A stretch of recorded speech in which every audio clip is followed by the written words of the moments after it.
Olá galera, eu sou o professor Anderson Dino e no vídeo de hoje vou explicar para vocês o que é mol. Mol é uma grandeza química que é utilizada para medir a quantidade de matéria. E da onde que veio o mol? Então eu vou fazer um vídeo bem resumido para vocês entenderem o que é o mol. O mol é uma grandeza que é utilizada para conectar o mundo microscópico com o mundo macroscópico. Legal? Então como a gente conecta o mol microscópico com o macroscópico? Então eles pensaram várias ideias e eles escolheram o quê? Utilizar como padrão para definir o mol o isótopo do carbono 12. Se você quiser saber um pouquinho mais sobre o carbono 12, eu falei um pouquinho sobre ele no vídeo sobre massa atômica que você pode clicar aqui em cima no card informativo, se você não viu esse vídeo. Se você viu, ou você sabe por que foi utilizado o carbono 12, eu vou explicar agora como que o pessoal usou o carbono 12 também para definir mol. Bom, o que eles pegaram? Pegaram então uma amostra de carbono 12. Então, carbono 12 é o isótopo formado por 6 prótons e 6 nêutrons, e, por definição, a massa atômica do carbono 12 é igual a 12 unidades de massa atômica cravada. Legal? Então, como a gente conectou então a definição do mol com o carbono 12? 12 unidades de massa atômica é igual a massa de um único átomo de carbono. Só que no laboratório a gente não usa unidade de massa atômica para medir massa dos átomos e moléculas. O que a gente vai utilizar? Numa balança, geralmente no laboratório a gente vai utilizar ou gramas ou quilogramas, que é o mais comum. Então, qual foi a ideia? Eu peguei uma amostra de carbono 12 e peguei o mesmo número da massa atômica. Que número é esse? 12,000, só que agora uma unidade que eu posso manusear, que eu posso trabalhar. E a unidade que foi utilizada é igual a grama. Tá bom? Aí vai ter professores que vão falar 12 gramas para vocês, ou vai ter professores que vai estar falando para vocês 0,012 quilograma de carbono 12. Então eles pegaram então 12 gramas cravadas de carbono 12, ou 12 milésimos de quilograma de carbono 12, e falou o seguinte: bom, isso aqui é igual a 1 mol de carbono 12. Tá?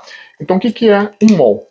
Um mol é um número que é igual à quantidade de átomos que tem uma amostra de 12 gramas cravadas de isótopo de carbono 12. Essa é a definição do mol. Tá bom, Dino? Um mol é igual a 12 gramas de carbono 12. Um mol de carbono 12 é igual a 12 gramas de carbono 12. Tá, mas quantos átomos tem essa amostra aqui? Essa amostra tem um número aproximado de 6,022 vezes 10 elevado a 23 átomos de carbono, tá? Ou 602 sextilhões e 200 quintilhões de átomos de carbono. Deu uma aproximada, fica mais fácil, tá? Eu tenho que usar o 6,022? Não. A não ser um outro vestibular mais chato, uma Olimpíada, que pode perguntar isso para vocês. Vestibular mais chatinho, por exemplo, ITA, USP, eles vão colocar aqui um mol é igual a 6,02 vezes 10 a 23 unidades. O vestibular mais bacana, por exemplo, Unicamp, USP, Unesp, Enem, eles vão falar que o mol é igual a 6 vezes 10 a 23 unidades. Mas eu quis colocar aqui 3 casas decimais, porque eu utilizei também aqui 3 casas decimais no quilograma, tá bom? Então, 1 mol equivale a 6,022 vezes 10 a 23 unidades. E esse número aqui recebeu um nome. Que nome é esse? Esse nome é chamado de constante de Avogadro. Tá? Não vai confundir assim. Teve aluno meu que passou no passado assim: professor, o que é aquele tal de constante de advogado? Não é advogado, é Avogadro. Avogadro é um cientista que é químico, que ele tentou conectar um microscópio com um macroscópio utilizando gases. Aí depois na aula de gases a gente vai falar um pouquinho sobre a lei de Avogadro. Mas o Avogadro, ele foi homenageado com essa constante. Um mol é igual a 6,022 vezes 10 a 23 unidades. Tá, o que é uma coisa constante? Uma coisa constante é uma coisa que não muda. Então, por exemplo, quando eu era pequenininho lá em Campinas, meu pai ensinou a primeira constante para mim, dúzia. falou assim, filho, vai buscar para mim uma dúzia de ovos. Aí uma dúzia de ovos, 12 ovos. Aí um dia a gente foi na feira e falou assim, eu quero uma dúzia de bananas. Eu, pequenininho, né, com 5 anos de idade, falei assim, pô, mas ele falou dúzia de ovos e dúzia de banana. É a mesma coisa, 12. Aí eu falei, pô, mas ovo e banana não tem nada a ver. Não tem nada a ver. Mas o que tem a ver? A dúzia. Dúzia é uma quantidade que no caso é igual a 12. Depois, mais pra frente, aprendi outras constantes, por exemplo, cento, milheiro. Então, eu trabalhei com construção civil quando comecei a carreira. Então, na construção civil, o pessoal pedia lá 1 milheiro de tijolos, 1 milheiro de telhas, 1 milheiro de lajotas. Então, 1 milheiro é sempre 1000. E um mol também é igual ao quê? 6,022 vezes 10 a 23 unidades. De qualquer coisa? De qualquer coisa. Hipotética ou não. Então, por exemplo, imagina que aqui o Google, ele errou e fez o seguinte, depositou na minha conta lá 1 mol de dólares. Uau! 602 sextilhões e 200 quintilhões de dólares na minha conta. O que dá pra fazer com essa grana? Daria para pegar a fortuna do homem mais rico do mundo, hoje, aqui, esse ano 2022, é o Elon Musk. Elon Musk, eu vi um tempo atrás, que a fortuna dele está por volta de 200 bilhões de dólares. 1000, milhão, bilhão. 2 seguidos de 11 zeros, mais ou menos a fortuna do Elon Musk. 200 bilhões de dólares. Daria para pegar, imagina ganhar na minha conta, 1 mol de dólares que o Google depositou na minha conta. Daria para gastar uma vez a fortuna do Elon Musk por minuto.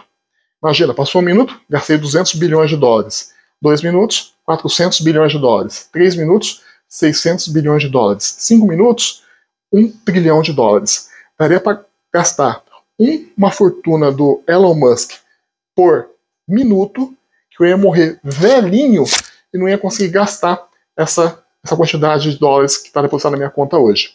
Tá. A minha filha, que tem atualmente 18 meses, ela ia pegar o que sobrou de herança para ela. Ela ia continuar gastando 200 bilhões de dólares por minuto depois que eu bati as botas. Ela gastando até o final da vida dela 200 bilhões de dólares por minuto, ela ia morrer velhinha e não ia gastar esse mol de dólares que foi depositado hoje na minha conta. Se pudesse gastar 200 bilhões de dólares por minuto, esse dinheiro daria séculos. Faz a conta aí que vocês vão descobrir quanto daria isso. Posso falar, por exemplo, 1 mol de grão de areia? Pode. Né? Existe isso? Eu acho que não. Aqui na Terra. Mas pegar todos os planetas rochosos, pegar todos os grãos de areia, possivelmente deve ter essa quantidade de areia no universo, no sistema solar. Posso falar, por exemplo, 1 mol de estrelas no universo? Pode. Teoricamente pode existir. O universo observável tem um pouco mais de 90 bilhões de anos-luz de diâmetro. O pessoal calcula que tem mais ou menos umas 100 trilhões de galáxias. 100 trilhões é 1 seguido de 14 zeros. Cada galáxia mais ou menos com 100 bilhões de estrelas. 1 seguido de 11 zeros. Se multiplicar, talvez, a quantidade de galáxias pela quantidade de estrelas, vai passar de 1 mol de estrelas no universo. A gente orbita só uma. Poderia falar, por exemplo, 1 mol de gotas de água? Pode, existe isso? Possivelmente não. Na Terra, não.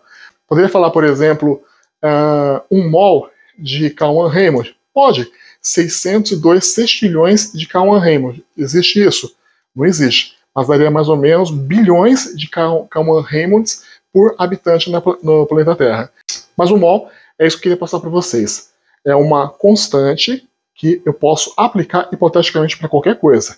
Mas, na prática, só funciona com coisas muito, muito, muito pequenininhas. Como, por exemplo, átomos de carbono, elétrons e assim por diante. Mas super importante para a gente. Da onde que veio o mol? O mol veio pegando o padrão da massa atômica, carbono 12, pegou o mesmo número para a massa, 12 gramas de carbono 12, é o equivalente a 1 mol de átomos de carbono 12.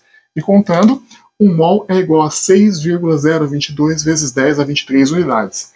Esse número é chamado de constante de Avogadro. Tá bom? Na próxima aula a gente vai falar um pouquinho sobre como a gente vai utilizar esse mol nos cálculos químicos. Tá bom, gente? Um abraço, deixa aí o seu like, fala aí de onde você veio, e vamos interagir bastante, fazer o Google e o algoritmo espalhar esse vídeo para os estudantes. Tá bom, gente? Um abraço e até mais!